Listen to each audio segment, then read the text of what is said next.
Uh, Welcome everyone to the fourth IIT BHU ASQ India Google Hangout.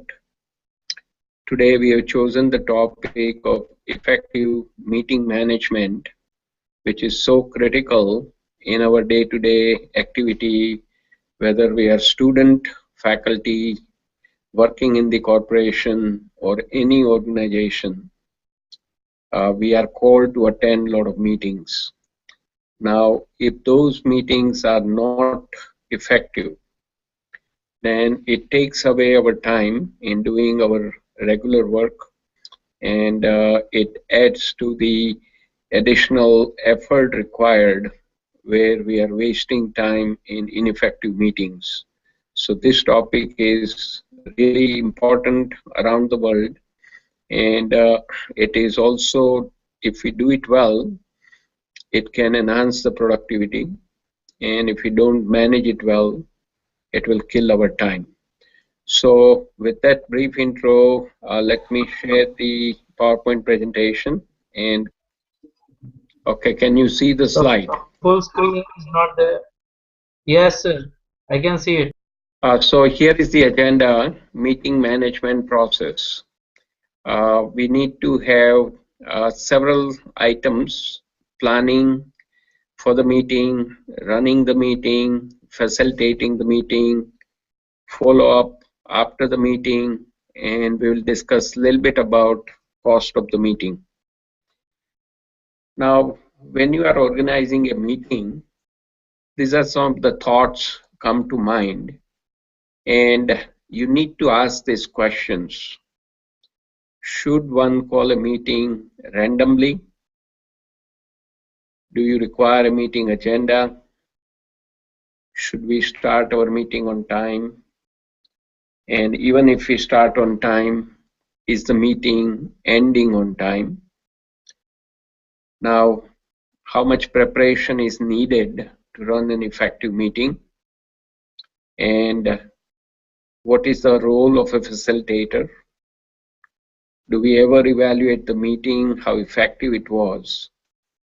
And do you think that the meetings are free?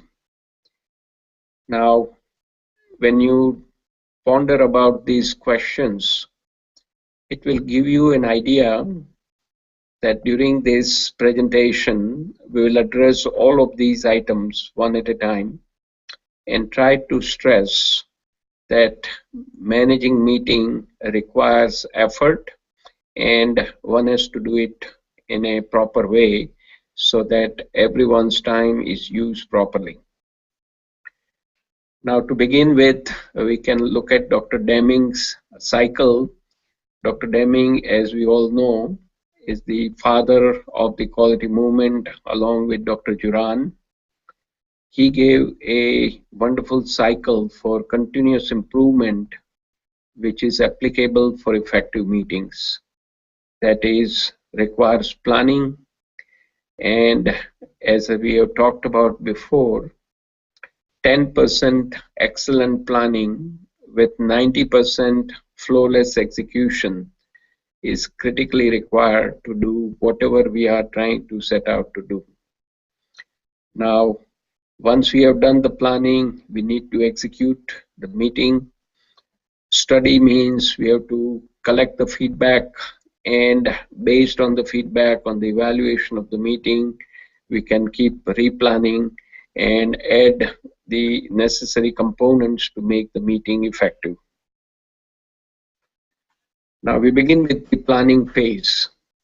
So let me share some research that in order for you to manage an effective meeting when it is highly important, say for example, you are meeting with the top person in your organization and you have 1 hour meeting, you may need to spend anywhere between 10 to more than 10 hours for that 1 hour meeting, because when you need to meet with an important person, you have to do everything possible to come up with what the issue is at hand, present it in a proper way to get the attention, and if you are looking for some input and decision, it has to be clearly stated.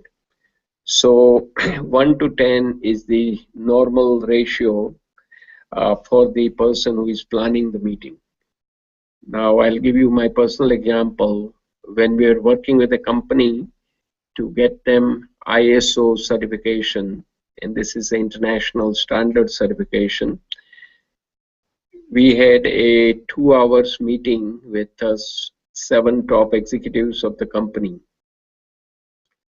To prepare for that 2 hour meeting, we spent almost 80 hours of time in order to collect all the relevant information. And we were talking about capturing the processes using metrics, using some color coding, green, yellow, or red, and condensing all this information so that the 7 executives can take decision by looking at the information at their fingertip.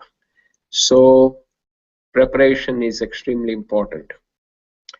Now, very first question is, we need to ask the question, do we need the meeting?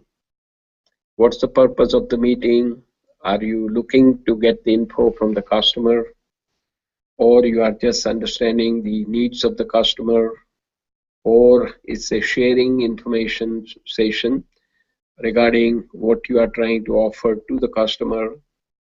And very important, don't call a meeting when another method could work well. For example, sending an email, or picking up the phone, or writing a short memo. Always question the need and frequency of the meetings, because as we discussed in the opening, that meeting takes up a lot of time. So you really want to make sure that the meeting is required and then do the right things. So the steps are: define the purpose of the meeting. Why is the meeting called? Is there a set agenda? And is there a time limit, starting and ending? So that's the PAL system: purpose, agenda, and limit. In terms of meeting planning, we need to continue to make sure that we have the right people who are attending the meeting. And only people who have something to contribute should attend the meeting. As required, your audience should have the high-level agenda ahead of time. Also, assign the appropriate roles for attendees. When you have a large meeting, you need to have a scribe to take the notes, and keep a facilitator who will keep the meeting on track. Now, preparation for the meeting, very critical. When you are setting up the meeting, identify the date, the time, the place, and the equipment needed. Gather all the relevant information. Prepare a meeting package with relevant info and send it out in advance to all attendees, preferably either 24 or 48 hours in advance. And agenda should definitely include the purpose of the meeting. Now, once we have done a good planning for the meeting, we are in the running the meeting segment. So first, share the agenda, ask all the attendees whether anything else they would like to discuss. New items will go under new business towards the end. And it's a good practice, if the meeting is on a recurring basis, to review the action item from the previous meeting and to make sure work is happening outside of the meeting. If you are working with the customer, whether external or internal, listen to them and understand their real needs. And very important part, outcome of the meeting is collection of action items and review them at the meetings towards the end for clarity and ownership. And the best way to do is, when you are part of the meeting, listen very carefully what's going on. Now, As we move into the global economy, and we are all part of the global economy, virtual meetings are going to be more standard than face-to-face meeting. Face-to-face meeting are limited because one, either you are at one location and then you have a chance to meet, or you are spread all over the world, and then face-to-face meetings are very few, and the work goes on in virtual meetings. Now, there are several studies reported in the Harvard Business Review and MIT Sloan Management Review that the virtual team are more effective than the co-located teams, that is, people who are sitting next to each other in the similar area. And the success of the virtual meeting hinges on the leader of the team who will be connecting all the members on a constant basis using the technology and using the communication tools to engage everyone and get better results. Now, when you are in a virtual meeting, there are some ground rules we need to have. Clarify the protocol, which is only one person should speak at a time. When you are speaking, announce your name because nobody can see you until you are on a video call like this. If you are not going to speak, you should be on a mute. And please remember not to dominate the conversation. Say your piece precisely and let others share their ideas by being brief. And every time when you are attending a meeting, whether it's face-to-face or a virtual meeting, try to be as a true professional. Now we come to the topic of facilitating a meeting. Now these we are talking about 8 to 10 people in a meeting to discuss very critical issues. We have the right attendees there, but normally the tendency is few people will speak, others, even though they have good ideas, will not speak up. Either they are shy or they are afraid to speak up. So the role of the facilitator is to draw out ideas from everyone, more like a round the robin approach, and also to ensure that no one person is dominating the meeting, because the contribution of others will be lacking in that way. If you are with the customers, find out what customer want, you reiterate it to clarify in front of the customer this is what they are asking, and facilitator will keep the meeting focused on the objectives and stay on the meeting agenda. Now, they definitely continue to facilitate the discussion and capture the agreements to keep things moving. And there will be a scribe, a person who is taking the meeting minutes simultaneously during the meeting. And at the end, facilitator will help reiterating key decisions and action items so that everybody is on board and they provide the closure at the meeting. Now we come to the very important aspect of using the last few minutes of the meeting to do the quick evaluation. And they can ask three simple questions: what worked well, what did not work well, and what can we improve for a future meeting.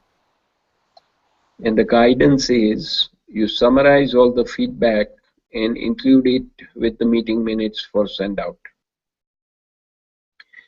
Now, carrying on to the example I had given earlier, where 7 executives were meeting on a monthly basis. For the first time, in the very first meeting, we shared this evaluation form. Executives gave their input.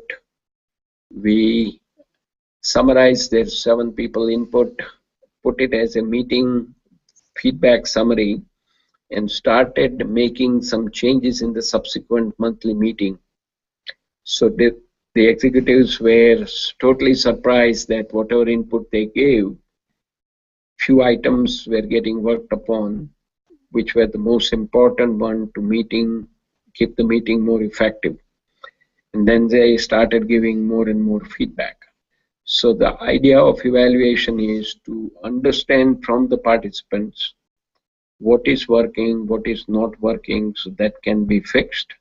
And you can prioritize the issues and focus on few critical things to improve as you go along.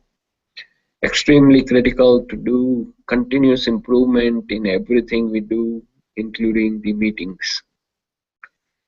Now comes the meeting follow-up. This is the meeting minutes or meeting summary. By the way, I have shared the sample of the meeting minutes and meeting evaluation form when I sent it out to all of you with the attachment. And I will take that through after discussion on this, and we will reshare it when the meeting notes, the YouTube from this call will be shared. We will be having a couple of Word documents which can be used as a template in what you do.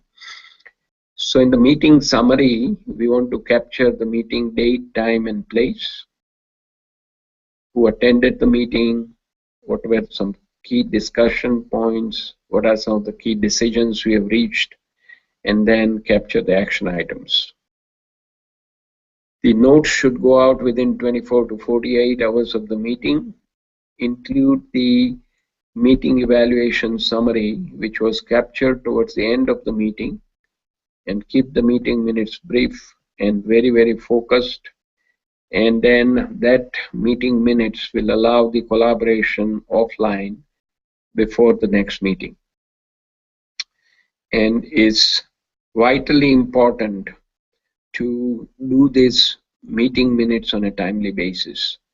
So let me give you a couple of thoughts. The best practice I've seen at various organizations here is a scribe is taking note online on a notepad, and towards the end, once all the action items are reviewed, everybody is in agreement, before the call or the meeting ends, whether it's a virtual call, virtual meeting, or the on-site meeting, that scribe will send out the email to everybody who attended the meeting and some of the other people who have need to know on a need to know basis.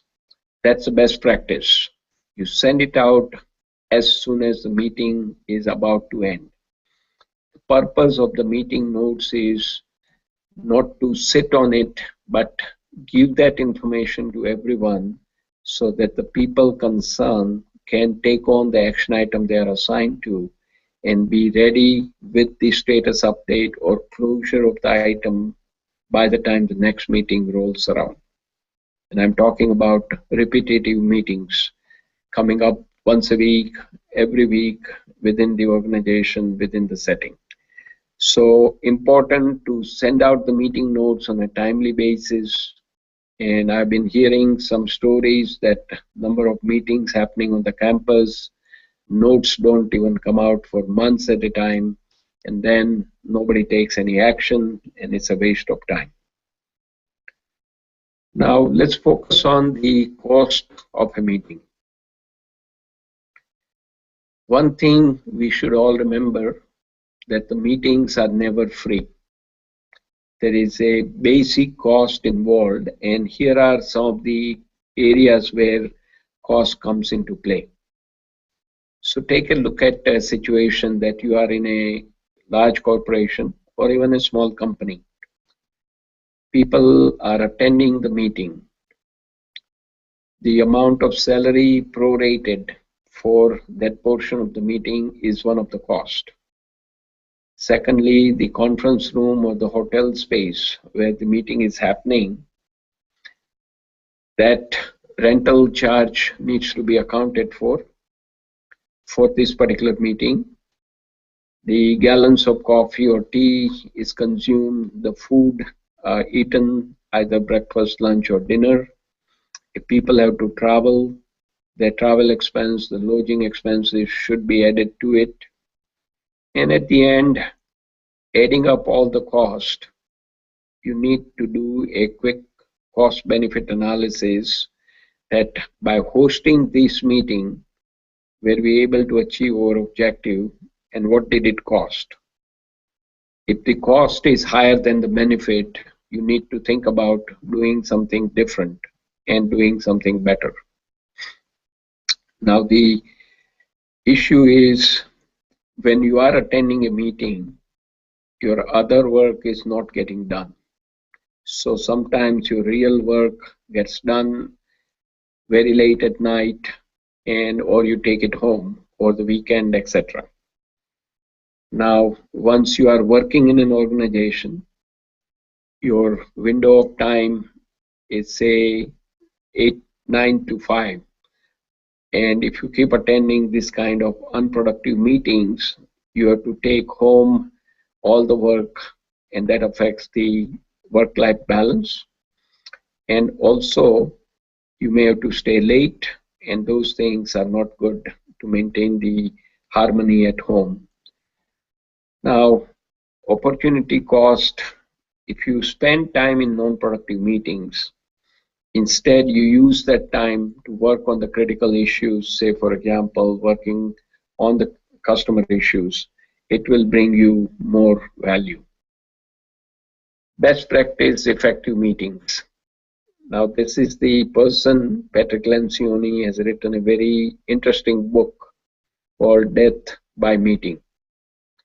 And the central idea of this book is meetings are generally boring and meetings are generally unproductive.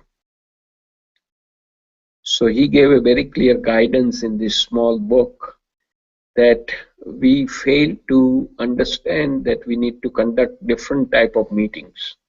Instead, we create a hodgepodge where we are mixing up different types of meetings with each other and give a single flavor which is not allowing us to get the best benefit. So he has a guidance on 4 different items. So if you are at a workplace, first thing in the morning, everybody comes together. It's a huddle, like a sports huddle. You take 5 minutes and no sitting down, standing up. You tell each other who are in the group in that huddle what is on their plate and what are the dependencies between people in the group so that everybody is on board. Then we go to the weekly tactical meeting. Should be no more than 90 minutes and it should focus on the issue of an immediate concern. Then we go to the monthly strategic meeting, 3 hours on few critical issues. And then once you move up in the hierarchy and sitting in the C-suite, the quarterly offsite review where the chairman, president, vice president, directors, etc., they go offsite to avoid the internal disturbance, and they organize a 1 to 2 days meeting focusing on the strategy, the team, personnel, competition, and industry, etc. This is a very interesting book, and if you do get a chance, you can pick up a copy through amazon.in.com or amazon.com.in, whatever that is. Now, here are some tips for effective meetings. Always avoid the time waster meetings, and unless it's a working meeting with some meaning and purpose, don't attend it. I had a student in my MBA class who mentioned at the company they had a set policy. If you don't receive the agenda 2 days in advance, 48 hours in advance, you are excused not to attend the meeting because the organizers have no idea why they are calling the meeting. why one should attend it. Now, if you can solve the problem or reach to a decision without calling for a meeting, use the appropriate channel and don't just rely on the meeting all the time. And definitely make sure there is a set ending time. Let's talk briefly about telephone meetings. Telephone calls, you should treat them as a business meeting. And the guidance is you stand during the call or even walk and treat all the calls as business meetings. At the beginning of the call, you announce the goal you have, why you called. Now the item about don't putting your feet up, if you're sitting on a table, don't try to just be in a very casual mode, because that way your business focus will be diluted. And have something in view that you are trying to get to the next item. And keep smiling on the phone, because that positive energy will transmit through the either on the copper wire or on the wireless network. We are trying to sort of wrap it up now. Meeting management summary. In order to call for effective meetings, critical item is to establish a need for a meeting. Use the PALS system, the purpose for the meeting, the agenda, and the limit. Invite the appropriate audience. Designate a scribe and a facilitator. And always conduct quick meeting evaluation. Provide a meeting summary with the key discussion and action items on a timely basis. And very last thing, remember to create an effective meeting. One needs planning, also great participation, and wonderful follow-up. So at the front end, you have purpose, agenda, and limit for a given meeting. And in order to be effective, you need to follow planning, participation, and follow-up. We talked about the book by Patrick Lencioni. Another great reference from Harvard Business School is about running meetings, and it has some interesting questions, so you can take a test around it. And some of these books are not that expensive, and you may be able to find a second-hand books also. I would like to give my thanks to all these people who are listed here. Some of you are on the call, and others, for whatever reason, have not been able to join today. So thank you all for helping out, and appreciate the interest, and continue this movement on the campus so that all of you have a great soft skills and basic discipline in quality management, which will help you a lot in all the work you do, either as a student or faculty, or working on your internship at the companies or your full-time job after you graduate. So with that. Oh guys, I'm sorry I'm late. Thank you. Traffic. Can you believe it? How ironic. That's what we're here to talk about. I got caught in it. Oh my gosh. You were freaking problem. You're always late. So what are we gonna do with this traffic? Any recommendations? I think the solution is definitely public transportation. You know, we need to go on about public transit. If we're going to talk about that, I should just leave. I'm not rude. I'm just saying I think that we need to put more money into public transportation. Why are we going to put more money into a system that's not even broken? You know, R&D is about research and development. I'm not saying technologies like scooters, or we can use new technology in public transportation. That's what we need to do. Money into a system that doesn't it's work. Not our fault that it's not working. It's not working because you're not funded properly. Why we get more money and money already costs? I'll be in my office if you want to talk about it. Okay, he just gets to go.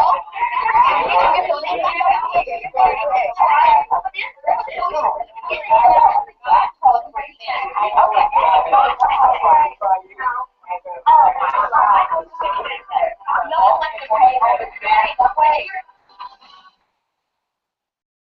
this resemble some of your dysfunctional meetings?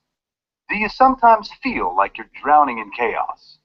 Dysfunctional meetings are all too common. In this video, we'll tackle common meeting challenges and introduce several best practices for making your next meeting more effective and efficient.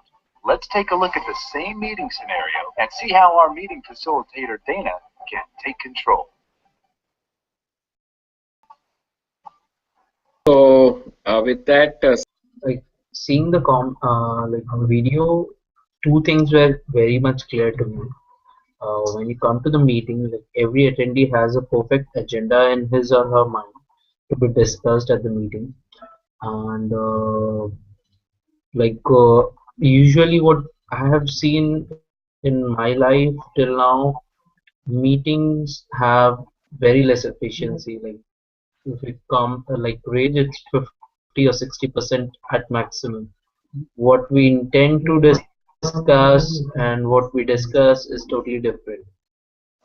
So definitely this will help in before we never used all the technical tools in meeting, and now I guess I'll try to use one or two of the technical aspects, result in a better way. That's what I'm saying. okay. Any question for you, Nikhil? As for the questions, I don't have any such question, but whatever I've learned, that can be implemented. It's a new thing for me, so I took it as a learning experience. Okay, thank you, Nikhil. We will go to Vishal. Vishal, comments, any question?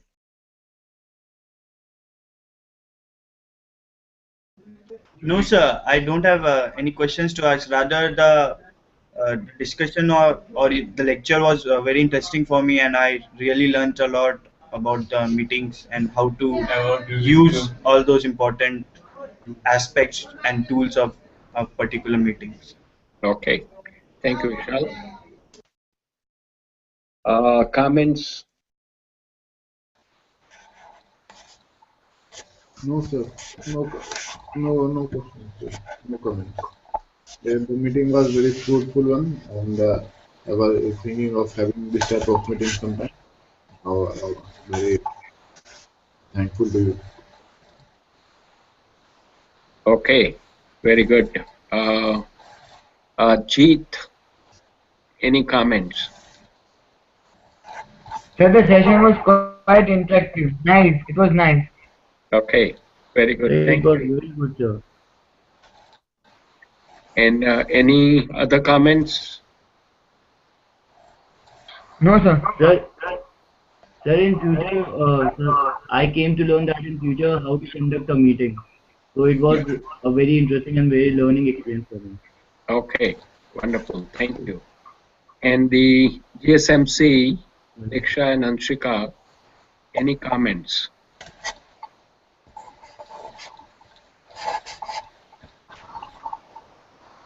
So it was nice, neat and precise, a new topic for us to learn. We enjoyed a lot. Okay, wonderful. So with that, I think what we want to do is bring the meeting, today's topic to an end. And very critical to remember that this is one of the activity where we can learn a lot and be very effective if we manage the meetings well. So I wish all of you good luck. Happy New Year to all of you, and look us. So